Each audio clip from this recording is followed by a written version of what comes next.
Adaadu. Maalo. Nandaaqa kana fannoo hojjetu. Maal jechuu kee? Nandaaqa. Maal ta'uu kee? Deemeen lafa inni hojjetutti dubbisa. Baay'ee si yaadeera bulu. Anis baay'een si yaadee jira. Harrooli nagarru? Walagarra yeroo na jiidhaa ba'u. Maaliif akka ta'e hin beeku. Yeroon taa'ee yaadu waaqayyo maaliif akka ni carraa akka kanaan naaf kenna. Mucaan yeroo darbee boorsaa hattuu harkaan buuseeftiin jedhe sana yaadatta miti. Yaadadha. Ishee wajjin jaalala keessa galle.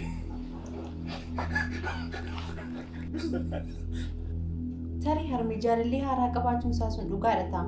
Kanaafidha kan inni akkas dukkaneeffataa jiru. Wiyyuu beelu.